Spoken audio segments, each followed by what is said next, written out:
اگر تم پوچھو کہ جہری ذکر زیادہ نفع بخش ہے یا سری، کہ اونچا ذکر کرنا زیادہ بہتر ہے یا خفی ذکر کرنا زیادہ بہتر ہے، یہ سوال ہے، تو اس کا جواب امام شرانی سے لیتے ہیں جی۔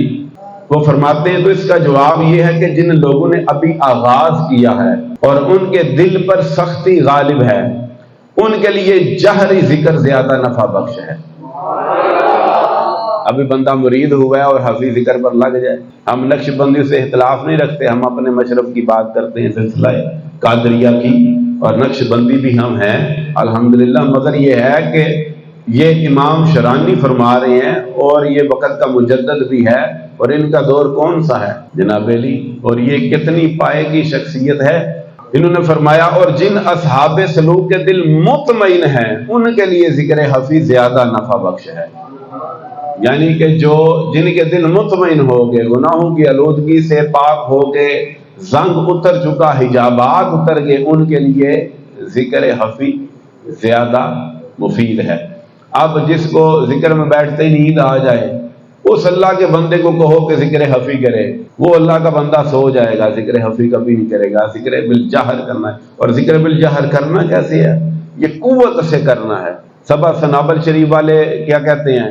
یہ چشتیوں کا پیر ہے نا سبا سنابل شریف والا، یہ کیا کہتے ہیں؟ یہ فرماتے ہیں کہ ہمارے سبا عبد الواحد بن گرامی علیہ رحمہ یہ فرماتے ہیں کہ ہمارے شیخ جو تھے نا، وہ ذکر اس طرح کرتے تھے، دوزانو بیٹھ کے اس طرح کرتے تھے کہ سر سے پاؤں تک حرکت ہوتی تھی ذکر میں سر سے پاؤں تک ذکر میں حرکت، یعنی جسم یوں کرتا تھا، اور اتنا کرتے تھے کہ آواز ختم ہو جاتی، جب آواز ختم ہو جاتی پھر اس کو ذکر خفی کی طرف لے آیا کرتے۔ یہ ہے کہ جناب علیہ اسے روک دیا کرتے تھے، ذکر پوری شدت کے ساتھ کیا کرے، حالی گردن نہ ہلے، پورا وجود ہلے، قوت سے ضرب لگے، جس زمین پر بیٹھے اس زمین کو پتہ چلے کہ میرے اوپر کوئی ذاکر بیٹھا ہے، میرے اوپر کوئی ذاکر بیٹھا ہے۔ یاد رکھو جس زمین پر تم نے گناہ کیے ہیں وہ زمین کل محشر والے دن گواہی دے گی، اس زمین پر بیٹھ کے توبہ کرو اور اللہ کا ذکر کرو، اللہ اس زمین کو تمہارا گناہ ہی بلا دے گا، وہ بروز محشر گواہی نہیں دے سکے گی، اللہ بلا دے گا اس زمین کو کہ اس پر تو نے گناہ کیا تھا، بس اس پر بیٹھ کے توبہ کرو اور پھر شدت سے ذکر کرو، ذکر شدت سے ہوگا، ذکر بالجہر ہے تو پھر شدت سے ہوگا۔ وہ پہلے سوار کی محفل میں جناب علی کہتا ہوتا تھا کہ جناب علی جنہ ذکر بالجہر صحیح تڑلے نہ نہیں کرنا، چوڑیاں خرید لیں، ساڑی مجلس اجنان کرن، ٹھیک ہے، کیونکہ یہاں تو ذکر بالجہر پوری شدت سے، اور آج تک ہم بھی پوری شدت سے کرتے ہیں، ابھی ہوا ہے شدت کے ساتھ کہ نہیں ہوا؟ تو ذکر بالجہر شدت کے ساتھ کریں کہ جس زمین پر بیٹھے اس زمین کو بھی پتا چلے کوئی ذاکر بیٹھے، اور نال دن بھی پتا چلے کسی جنے نال بیٹھے ہیں ذکر کرن، کوئی تگڑا بندہ ہوئے نال، ٹھیک ہے۔ پھر جناب علی اگر تم سوال کرو کہ جمع ہونا افضل ہے یا بدعت ہے، اگر تم سوال کرو ذکر کے لیے جمع ہونا افضل ہے یا بدعت ہے، جس طرح بعض لوگوں کا خیال ہے، ہم کہتے ہیں اجتماع مستحب ہے، اللہ اور اس کے رسول کو پسند ہے، اور اس عبادت سے زیادہ افضل کون سی عبادت ہوگی جس میں لوگ جمع ہو کر اللہ کا ذکر کریں اور مجلس سجائیں۔ یعنی کہ اس سوال کا جواب بھی امام شرانی دے رہے ہیں کہ بعض لوگ کہتے ہیں اکٹھے ہو کے ذکر کرنا بدعت ہے، اکٹھے ہو کے ذکر کرنا بدعت ہے، یہ کیا ہے؟ بولو نا، مگر انہوں نے کیا کہا، اس سے افضل کون سی مجلس ہوگی کہ جس میں اکٹھے ہو کے لوگ اللہ کا ذکر کریں، کوئی بدعت شدت نہیں بلکہ یہ افضل ہے، یہ افضل ہے۔ پھر آگے اگر تم کہو کہ ذکر کے لیے جمع ہونے کی افضلیت کی کوئی دلیل ہے تو دو، تو ہم جواب دیتے ہیں، پھر کہتے ہیں جواب بھی دیتے ہیں صحیح مسلم سے، جامع ترمذی سے حدیث پیش کرتے ہیں کہ جناب علی فرمایا رسول اللہ نے، کوئی پوچھے کہ اکٹھا ہو کے ذکر کرنا افضل ہے کہ نہیں، یہ بدعت ہے، امام شرانی جواب دیتے ہیں بدعت کوئی نہیں، افضل ہے، ہم دلیل دیتے ہیں، دلیل کیا ہے؟ حدیث مصطفیٰ ہے بھی ترمذی کی، ہے بھی صحیح مسلم کی۔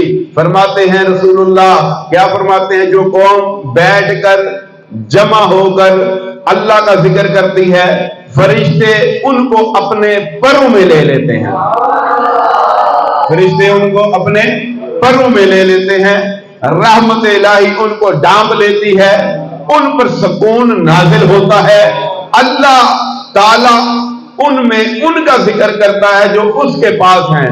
یعنی جو قوم اکٹھی ہوتی ہے، اللہ اس قوم کے اوپر فرشتوں کو کہتا ہے کہ پروں کو کھول دو، جب وہ پروں کو کھولتے ہیں پھر اللہ کی رحمت انہیں ڈانپتی ہے، جب اللہ کی رحمت ڈانپتی ہے پھر اللہ سکون نازل فرماتا ہے، جب سکون نازل فرماتا ہے فرشتوں نے پر بھی بچھائے، اللہ نے رحمت بھی بھیجی، دلوں پر سکون بھی آ گیا۔ اب اس سے بڑا اعزاز کہ تیرا ذکر تیرا رب کر رہا ہے، کن میں؟ جو ان کے پاس، جو اس کے پاس ہے۔ اس کے پاس کون ہے؟ ملائکہ۔ یعنی کہ تیرا رب تیرا ذکر فرشتوں کی صف میں کر رہا ہے۔ جب تو اکٹھا ہو کر جمعرات کو جماعت ذکر اللہ کے مرکز میں اللہ اللہ کرتا ہے، تیرا رب ملائکہ میں تیرا ذکر کرتا ہے۔ یہ ہے فضیلت، یہ ہے مقام و مرتبہ۔ کوشش کرو کہ تمہارا آنا جلدی سے جلدی ہو تاکہ تمہارا رب تمہارا ذکر کرے۔ سبحان اللہ، بڑی گل ہے جناب علی۔ انہوں نے آخیا جی اج میں بیٹھے ہاں چوہی صاحب کو تے تہاڈا ذکر کر رہے سن۔ اچھا جی کیسا کر رہے سن؟ بڑے پیار نال کر رہے سن، تو بڑی عزت و احترام نال کر رہے سن، کہہ رہے سن بندہ بڑا چنگا ہے۔ ہم تو ایویں ہی چھوڑا ہو جانا، چوہی صاحب نے میرا ذکر کیتا، پینڈے ٹھاڑ بن جاتے جب رب کرے ذکر۔ اور یہ ذکر خیر ہے، یہ ذکر خیر ہے۔ اس بندے کی واہ واہ کیسی ہوگی ہے جی؟ اس بندے کو کون ذلیل کر سکتا ہے؟ جس کا ذکر رب کرے اس کو ذلیل کر سکتا ہے؟ اس لیے ذاکرین کے مخالف جتنے بھی ہیں وہ ذلیل خود ہوں گے، ذاکر ذلیل نہیں ہو سکتا، سوال ہی نہیں پیدا ہوتا۔ جس کا ذکر رب کرے وہ ذلیل ہو جائے۔ یہ وہ حدیث دیتے ہیں دلیل کے طور پر، کہتے ہم ایسے ہی بات نہیں کرتے۔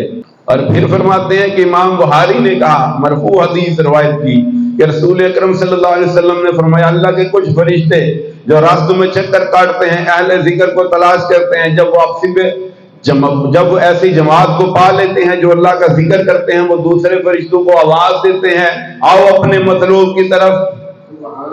آپ نے فرمایا وہ اس کو آسمان دنیا تک اپنے پروں سے ڈانپ دیتے ہیں۔ اب یہ بڑی عجیب بات ہے کہ اب جناب علی ہم اس مرکز میں بیٹھے ہیں، یہ حدیث ہمیں بتا رہی ہے کہ اس جگہ جہاں سے ذکر شروع ہوا ہے، اس کونے سے اس کونے تک یہاں فرشتے ہیں اس وقت، اور ان کا دائرہ کتنا ہے؟ آسمان دنیا تک۔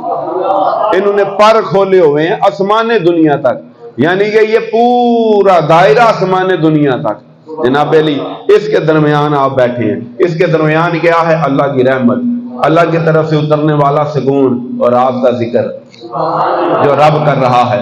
یہ کیسی عجیب بات ہے، ہمیں کوئی فرشتہ نظر نہیں آ رہا۔ یہی تو ہے ایمان بالغیب۔ ہم نے جنت نہیں دیکھی، مانی ہے، دوزخ نہیں دیکھی، مانی ہے، قبر کا عذاب و ثواب نہیں دیکھا، مانا ہے۔ جناب علی جو حضور نے کہا ہم نے مانا، یہ بھی حضور کہتے ہیں۔ ہم اپنے دیکھے پر یقین نہیں اتنا رکھتے جتنا حضور کے کہے پر رکھتے ہیں۔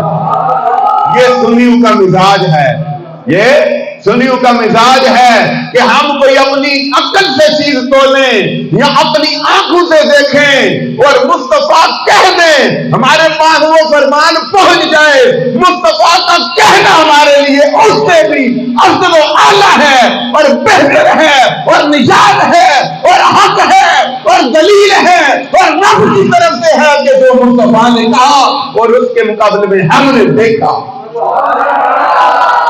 ہے جی۔ ہم نے ہمارے دیکھے کی اوقات ہی کیا ہے؟ مصطفیٰ کے کہے کی فضیلت۔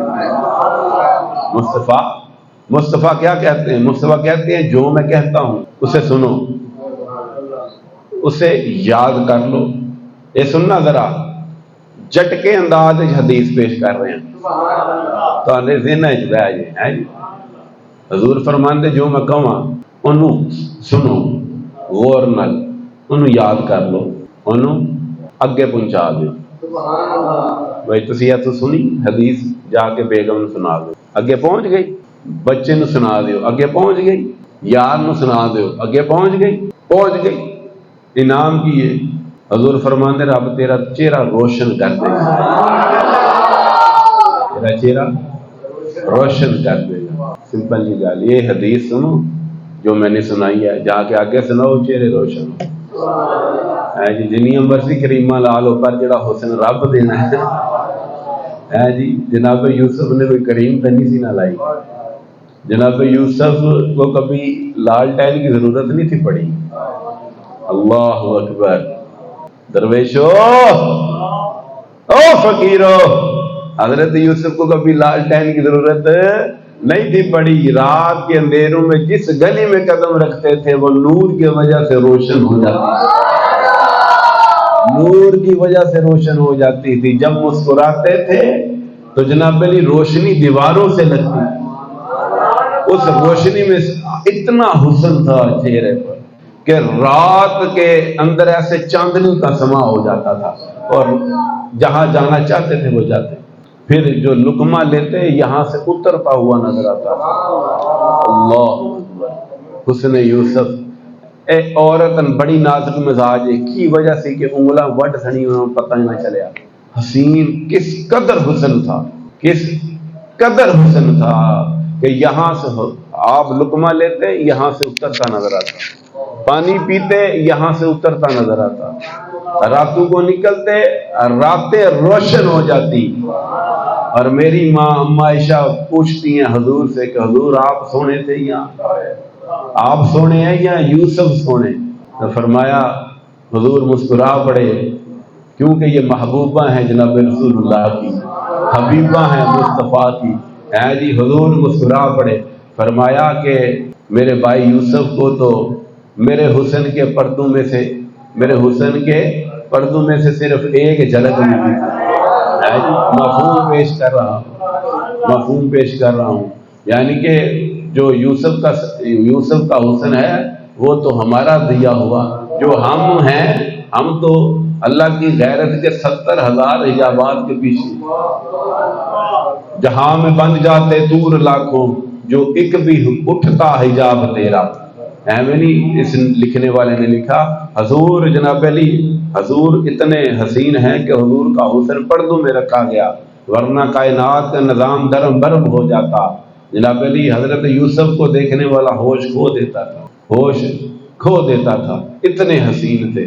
تو وہ جناب علی حضور کے حسن کے ذروں میں سے ایک ذرہ حضرت یوسف کو ملا، تو کتنے سونے تھے حضرت یوسف جناب علی۔ پھر یہ دلیل دیتے ہیں کہ فرماتے ہیں کہ حضرت امام احمد نے عمدہ سند کے ساتھ روایت کی کہ رسول اکرم نے فرمایا جب کوئی قوم، یہ دلیل دے رہے ہیں کہ اکٹھے ہو کے ذکر کرنا افضل ہے، بدعت کوئی نہیں، اس پر احادیث کی سند دے رہے ہیں۔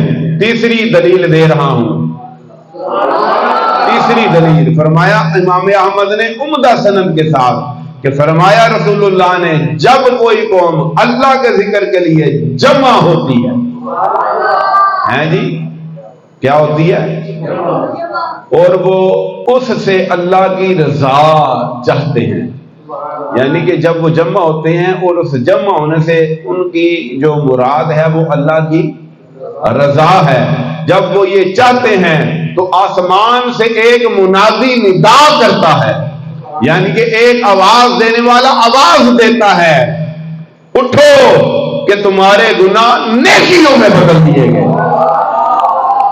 امام احمد نے اپنی سند کے ساتھ بیان کیا۔ اب امام احمد کا پتہ ہو تو بندہ پر آگے کلام کرے نا، یہ جناب علی یہ پکی حدیث ہے۔ فرمایا کہ یہ جب اکٹھے ہوتے ہیں ان کا مقصد کوئی نہیں، دوسرا مقصد ایک ہے کہ اللہ راضی ہو جائے۔ یہاں نہ ہمارا مقصد بریانی کھانا کوئی نہیں، یہاں نہ ہمارا مقصد جناب علی ایک دوسرے تو اسی ادھرے سا ملنا کوئی نہیں، یہاں آنا ہمارا مقصد صرف یہ تھا کہ اللہ کے ذکر کے لیے اکٹھا ہونا ہے۔ ایک مرکز ہے جو سزا دے رہا ہے، آؤ اللہ کے ذکر کی طرف، آؤ اللہ کی بات کریں، آؤ اللہ کے محبوب کا تذکرہ کریں، آؤ اللہ کے اولیاء کی شان بیان کریں، آؤ تصوف کے نقاط بیان کریں، آؤ معرفت الہی کی بات کریں، آؤ توحید الہی کی بات کریں۔ ایک مرکز ہے جو دعوت دے رہا تھا، آؤ مل کے اللہ اللہ کریں۔ جب یہ ندا آپ کے کانوں میں پڑی، کوئی مقبول آباد سے، کوئی چک پنڈی سے، کوئی کالو پورے سے، کوئی گڑی احمد آباد سے، کوئی شہزولہ روڈ سے دوڑتا ہوا آیا کہ آؤ مل کے اللہ کا ذکر کریں۔ جب وہ مل کر بیٹھتے ہیں، اللہ کا ذکر کرتے ہیں، تو آسمان سے آواز آتی ہے، ارے اٹھو کہ تمہارے رب نے تمہارے گناہ معاف فرما دیے، تمہارے رب نے تمہارے گناہ معاف فرما دیے۔ اٹھو پھر تمہارے رب نے تمہارے گناہ معاف فرمائے۔ وآخر دعوانا الحمدللہ رب العالمین۔